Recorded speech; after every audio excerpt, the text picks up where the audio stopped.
Olá, amigos e amigas, sobretudo torcedores e torcedoras do Flamengo. Bem, neste vídeo vamos debater um pouco sobre essa questão do Rogério Ceni de que o Gabigol não pode jogar com o Pedro no ataque do Flamengo. Na verdade, essa conversa do Ceni flagra, de certa forma, digamos que não uma debilidade do técnico, né?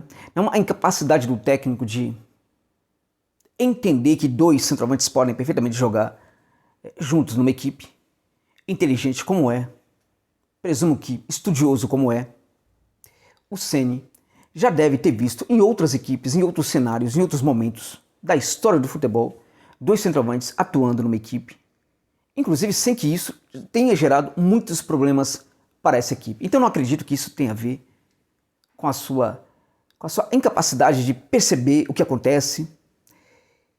Mas se não é assim, a coisa é muito pior, porque aí tem a ver com a questão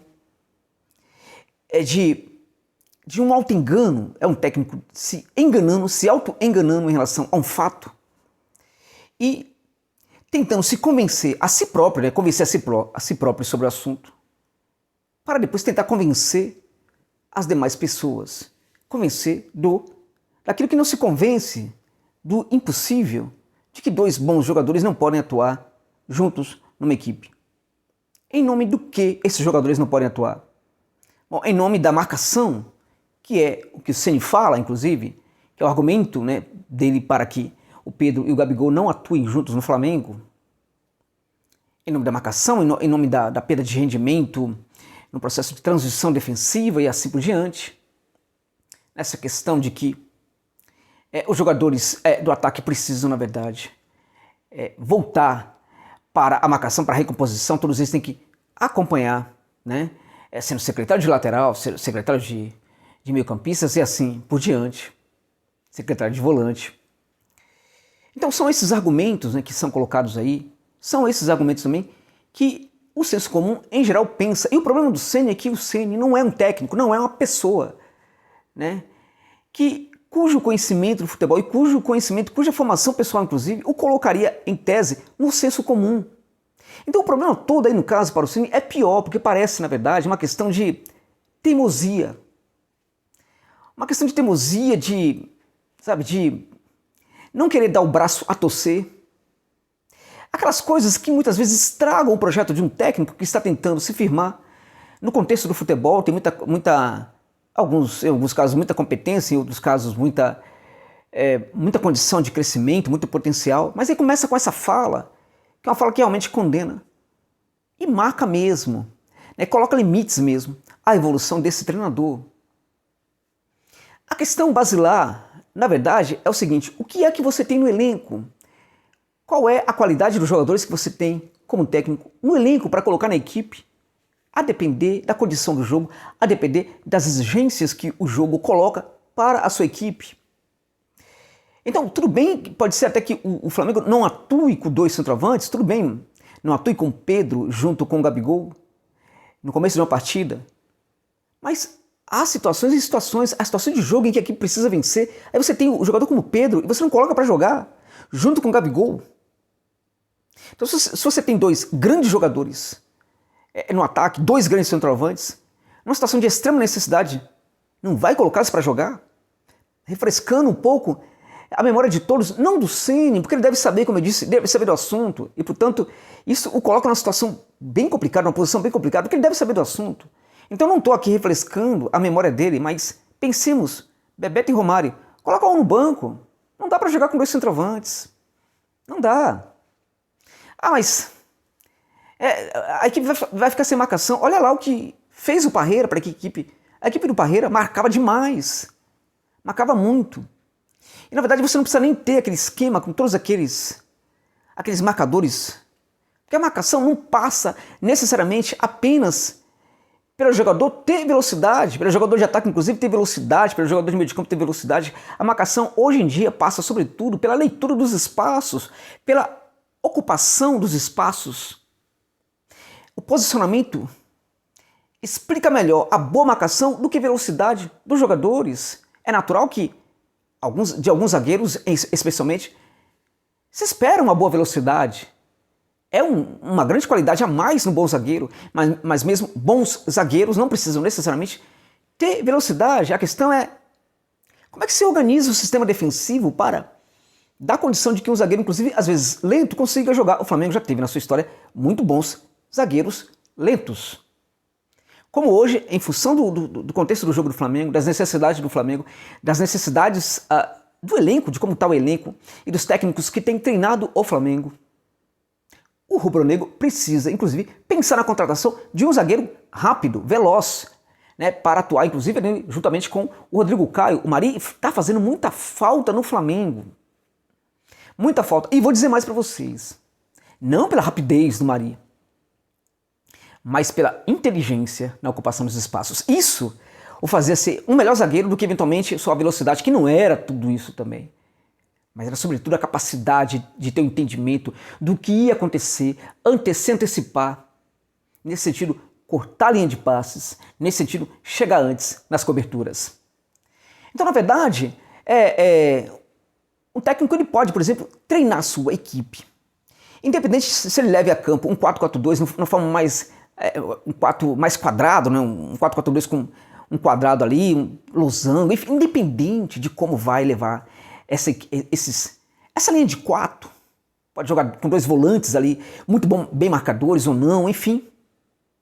A questão, na verdade, é que no elenco do Flamengo hoje a gente consegue ter suporte para a equipe jogar sim com 2 centroavantes em muitos momentos. Eu diria para vocês que em algumas situações seria possível até treinar o Flamengo para jogar com Pedro e Gabigol, sim. Seria possível até treinar o Flamengo, de certa forma, para recuar um pouco ali o Bruno Henrique, colocar mais o Bruno Henrique do lado de campo, né?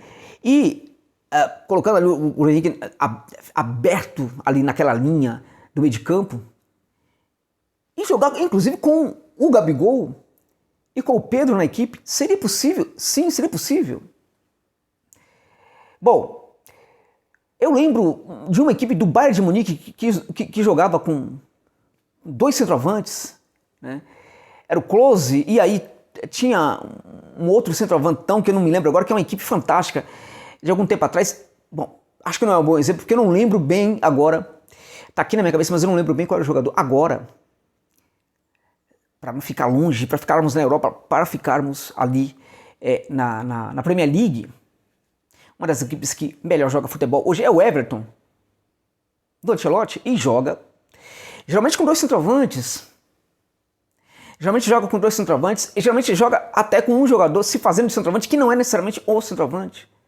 Às vezes o islandês ali, o Sigurdsson, atuam também ocupando esse espaço, fazendo às vezes de centroavante, como o Richarlison acaba saindo, indo para o lado do campo, voltando, trabalhando um pouco mais. Se a gente pensar, por exemplo, a seleção do Brasil, a gente tem também hoje 2 centroavantes, o próprio Richarlison, o Jesus, Gabriel Jesus, também ele é o centroavante. Ora, mas Josa, ele joga ali no Brasil, ele acaba saindo da posição de centroavante e tal, mas ele é centroavante. Ele sabe sair da posição, ele tem treinamento para isso. A questão é dar o treinamento. Vamos treinar. Ora, se treina jogador do meio de campo para ser um zagueiro, o técnico pode também fazer treinamentos, né? Pode treinar também a equipe com esses dois jogadores jogando junto, o Pedro e o Gabigol. Mas por que o Pedro e o Gabigol tem que jogar junto, por favor? Por que essa insistência? Por que não deixa isso de lado? Porque o Pedro e o Gabigol são 2 grandes jogadores.